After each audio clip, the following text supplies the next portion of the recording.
আসসালামু আলাইকুম, শুভ সকাল। সবাই আছেন, খুবই ভালো আছেন।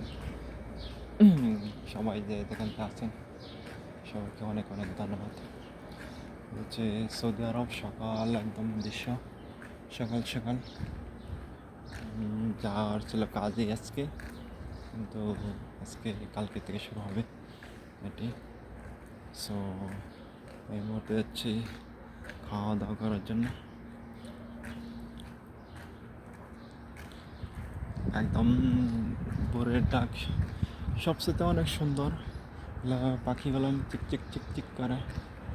আর ওই সকালবেলা ওঠা মানে একটা অন্যরকমই, যা বলার মতন বাইরে। যখনই আপনি সকাল সকাল উঠবেন তখনই আপনার সবচেয়ে ভালো লাগবে। আর যত তাড়াতাড়ি উঠবেন সবচেয়ে বেটার। আপনি ফজর নামাজ পড়বেন, উঠবেন, একটু হাঁটাহাঁটা করবেন, আর বেশ সারাদিন আপনার মনটা একদম ফ্রেশ থাকবে। তখন আর কোনো টেনশন থাকে না, তখন একদম মন ফ্রেশ হয়ে থাকে। সো এটাই হলো সবচেয়ে বড় এটা এই হলো কাহিনি। সকালে এই সুন্দর দৃশ্য দেখার জন্য আপনাকে সবচেয়ে আগে উঠতে হবে, যা বলার মতন বাইরে। সো এটা সবচেয়ে একটা নিয়ামত আল্লাহ তালার, আলহামদুলিল্লাহ। এটাই সবচেয়ে বড় পাওয়া এই দিকটা। সো আপনার জিন্দগি শুরু হবে ইসলাম দিয়ে, তখনই আপনার জীবন পরিপূর্ণ শান্তি আসবে। আপনি ইসলাম থেকে দূরে থাকবেন, কখনই আপনার মনে শান্তি পাবেন, হতাশার মধ্যে থাকবেন, প্যারাশিনাতে থাকবেন। আল্লাহ বলেছেন, যারা আমাকে থেকে যখন কি দূরে চলে যাবে তাকে আমি হতাশার মধ্যে, প্যারাশার মধ্যে রাখবো, যা বলার মতন বাইরে। সো এটা সবচেয়ে একটা খারাপ দৃশ্য। তাই আল্লাহ তাকে যত সম্ভব আল্লাহকে নিয়ে তার কাছে করে এবং তার অনুযায়ী জিন্দগি চলার সবচেয়ে বেটার। সো এটা ভালো, বেটার এবং ভালো জিন্দগির থেকে সবচেয়ে বিশ্ব অবস্থিত। একদম হাওয়া চলতেছে অনেক সুন্দর, একটা দিলের মধ্যে লাগতেছে, গায়ের ছিল। মানে এই হাওয়াগুলো নিয়ে সবসময় পাওয়া যায় না। একদম এখন রোদ উঠতেছে, রোদ উঠে নেই, কিন্তু পরে রোদ উঠবে আস্তে আস্তে, তখন সমস্যা হবে। তো এটাই সবচেয়ে একটা বড় একটা এই সমস্যা। সবাই কর্ম ব্যস্ত হয়ে যাচ্ছে এখন আস্তে আস্তে করে। এমনি সৌদি আরব সকাল এই কাজ শুরু হয়ে যায় পরে 5:30 থেকে। এর আগে কিছু কিছু মানুষ এর আগে জায়গা মানে 6টা থেকে ফুল কাজ, সামনে 6:30টার সময় সবার গন্তব্য সবাই পৌঁছে দেয় কাজের জন্য। কেননা কাজ হচ্ছে আপনার আগে যেতে হয়, সন্ধ্যায় সকাল সকাল সকাল কাজ হয় বেশি। কেন দুপুর 10টার পর থেকে রোদ উঠে পরে তখন অত বেশি একটা কাজ হয় না, তখন এটাই এর জন্য সকাল সকাল চলে যায় সবাই। কেউ বিল্ডিংয়ের কাজ করে, কেউ রোডের কাজ করে, কেউ হাতিদের কাজ করে, কেউ ব্লকের কাজ করে, কেউ রাস্তার কাজ করে। মানে যে যে পাশে আছে সবাই ওই পেশার কাজ করতে থাকে, সেল থাকে, এটাই। সো এটা বড় পাওয়া। এই হলো কাহিনী সৌদি আরব নিয়ম। আপনার জিন্দগিতে সবচেয়ে এটাই বেটার, সবচেয়ে সকাল সকাল কাজ করবেন, নামাজ পড়বেন,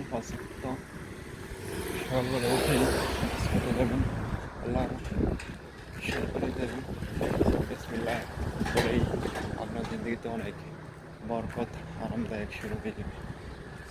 সবচেয়ে একটা বড় পাওয়া রিজিকের মালিক এটা আল্লাহ। আপনি যতই প্যারাশিনে টেনশন করেন, আমার এই টাকা এই টাকা এই টাকা এই টাকা এই টাকা এটা, তো রিজিক দেওয়ার মালিক হচ্ছে আল্লাহ। আপনি যখন রিজিক চিন্তা ভাবনা করবেন তখন দিবে আল্লাহ, ঠিক আছে, এটাই বড় কথা। আর সবচেয়ে এটাই ব্যাপার। সো রিজিক নিয়ে কোনো টেনশন করার দরকার নেই। রিজিক যেটা আছে কপালে সেটা আসবেই, আজ হোক কালকে হোক। রিজিক আপনার জীবনে এটা আসবেই, কেননা এটা আপনাকে দিবে। কিন্তু কিছু মানুষের বাধা থাকে এই পাপের কারণে, অনেক হিংসার কারণে, আল্লাহ থেকে দূরে সরে যাওয়ার জন্য। সো এটা সবচেয়ে একটা খারাপ। তাই রিজিক যেটা দেওয়ার আল্লাহ এটা দিবেই, কিন্তু আল্লাহর কাছে চাই নিতে হবে সবচেয়ে বেটার সবাই এটাই। সো এটা একটা বড় বিষয়। এই হচ্ছে তাই সকাল সকাল ওঠা আর নামাজ পড়া এটা একটা সবচেয়ে একটা ভালো নিয়ামত। এটা চেষ্টা করবেন সবাই পড়ার জন্য। আল্লাহ তাআলা সব কিছু ইনশাআল্লাহ দেওয়ার তৌফিক দান করুক সবাইকে। সো এটি একদম মেন রোডে আসে পড়ছি এখন।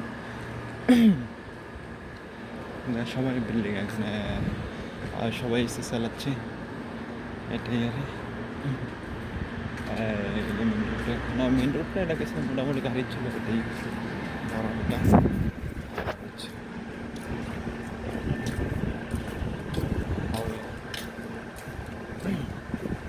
সবাই কর্ম চলে যাচ্ছে, সবাই আস্তে আস্তে করছে কর্মস্থান।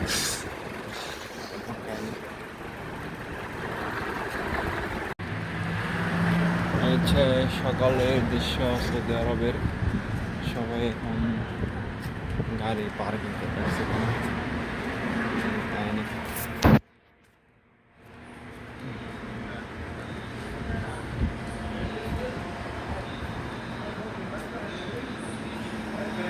আচ্ছা, একদম রাস্তা ফাঁকা, বাবা দেখতে।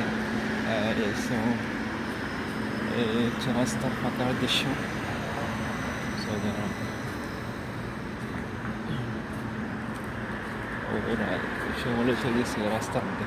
আর বাংলাদেশ হলে অত সকাল সকাল উঠাইলে রাস্তার মধ্যে দিচ্ছে, দোকান খুলবে তখন নেবে, তাহলে সবার দোকানের সামনে সামনে থাকে। আর বাংলাদেশ হলে অত জিনিস দিত দৌড়, মানে চুরি, দেশের চুরি থাকে, দেশের চুরিও আছে। কালকের আগের দিন গাড়ি ব্যাটারি খুলে গেছে, তো এতটা বেশি না, কিন্তু মাঝে মাঝে বাস এটাই, মানে অতটা বেশি নেই, চুরি কম। মালয়েশিয়া তো কেউ কোনো জিনিস রাখতে পারে না, তাহলে কালকে ফিঙ্গার মুখান নিচ্ছে, এটা খুঁজবো, দেখবো, যাচাই বাছাই করবো, ঠিক আছে। এটা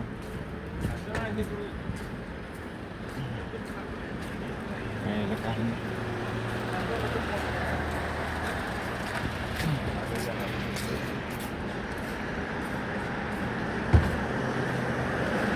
সো সব দিক দিয়েই আমার জীবনে ভালো থাকুক, এটাই শুভকামনা।